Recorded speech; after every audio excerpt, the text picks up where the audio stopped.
Here was the final pickup by SK Gaming. Sona we've been seeing less and less of as the season really rocks along. What's your opinion of Sona right now? Well, actually, what Vander is actually stopped his recall, so he decided not to recall, and they're actually moving 2 members towards this mid lane here, so they want to do a gank onto Jessis.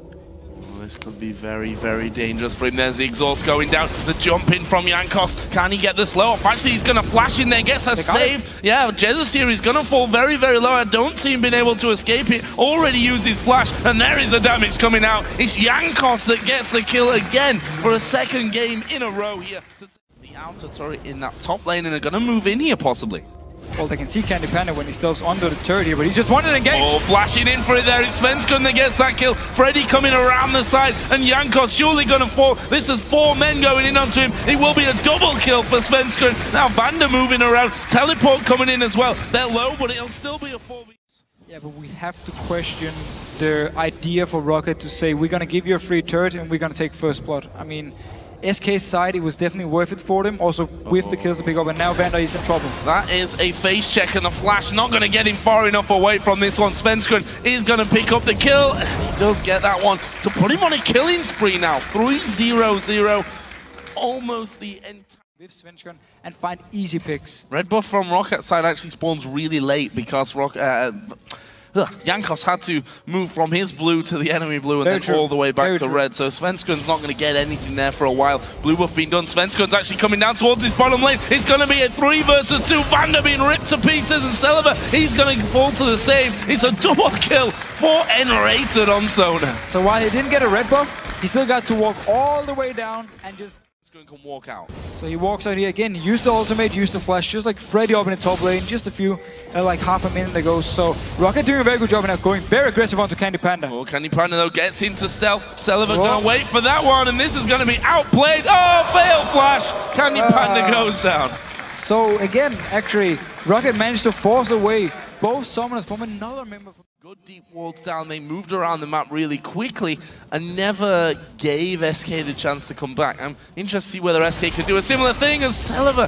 Face check straight into the brush there. Ultimate was it used? No, it was on cooldown actually. But that will come up if Celiva decides he wants to go back into it. Actually, Svenskun here could be in some danger. Going to get slowed down by Jankos. That's a lot of target damage as we see the ultimate being thrown through, and there's a shutdown. Candy Panda running the... He's going to go down as well. Jankos here burning, and he's popped his ultimate. It's just enough damage to get the kill.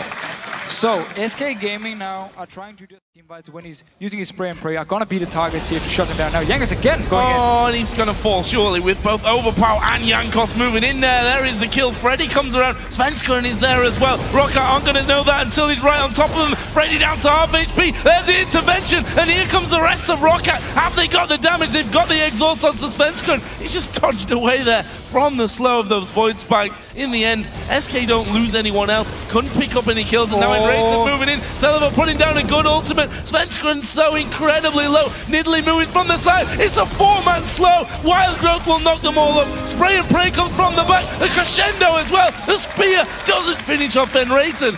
And in the end, so very low on both sides of things. Holding on to position in there. Trundle, of course, did take down that turret in the top lane, the inner turret, but now Freddy might find himself in a little bit of bother. He's going to throw down the pillar. Overpower basically right on top of him there. Freddy using the flash. There's the knockup from the Wild Growth as well, and whilst Freddy trying to put some damage back here, he's only going to buy some time for his team down by the Dragon, which they do take. That's the word I'm looking for. Thank you very much. Damage about him if he finds anyone. If a charm lands, and I have to also add in there, and Kale's not there. Yep. Then that person is going to go down. We'll see about that one as Candy Panda going to ambush Celiva. Has he got the damage to finish him off? He does now. Actually, his teammate comes in. Celiva gets the kill though. 2 versus 1. Celiva takes one with him. So they actually trade 1 for 1 here, but we see the power of Twitch and here. And of course, one of the engage options for SK is Svenskun coming around, planting his ultimate, and then Freddy teleporting in, starting the whole fight. So the land is slow, and then Enrated can flash and stun them, and boom, spray and pray is going to go mental. Candy Panda, though, is going to show himself in the top lane, and look at that. Roccat just dives straight in. The Cully comes through. Last bullet actually catching Enrated. This is the tower going down. Freddy's pushing bottom, but he's not going to be able... Oh, is he going to take the tower? Yes, he did take that one. But Zazas actually going to stop him here. There is a teleport. Where is the Wild Growth on him? To the face. phase of SK and then popping the wild growth from Sartos onto him so you can knock a few members up. It's not ideal engage, that's why they need to start the Baron to force SK to actually do something.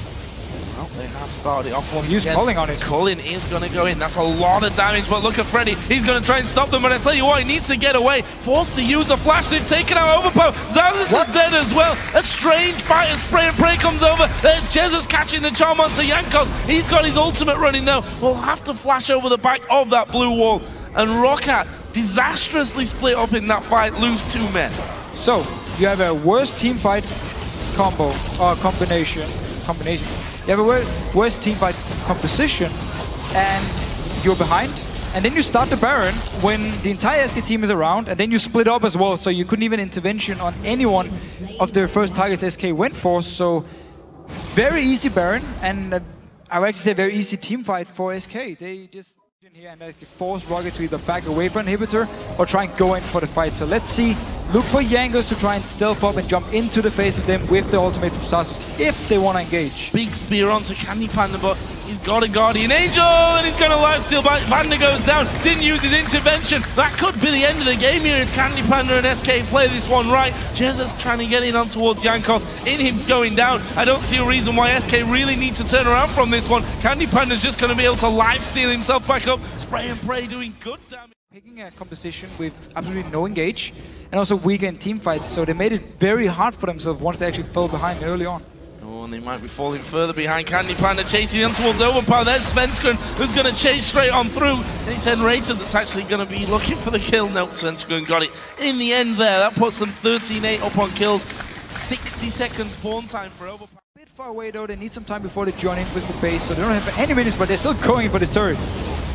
Getting towards Celeber, that's a good culling coming out from him though. Doing good damage on towards Svenskeren. Wild growth used onto Jankos there. That was not, I think, what they really wanted to do. I thought he was going to jump straight in there or be close and knock people up. In the end, that didn't happen. Still 30 seconds as well until Overpower respawns. They're just waiting for that minion wave to actually come down.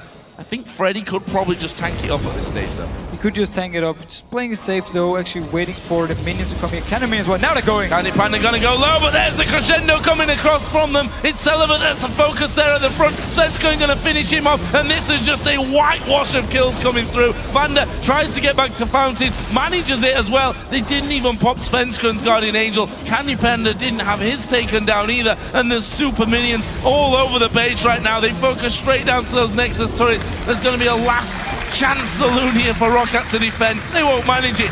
SK Gaming bring it back 1-1. Very, very strong performance and some very good champions picked up here. They fixed the issues they had in the champ select from game 1. They banned away the Jax, banned away the Thresh here, and it was a lot easier for them to play in the early game at least also for SK.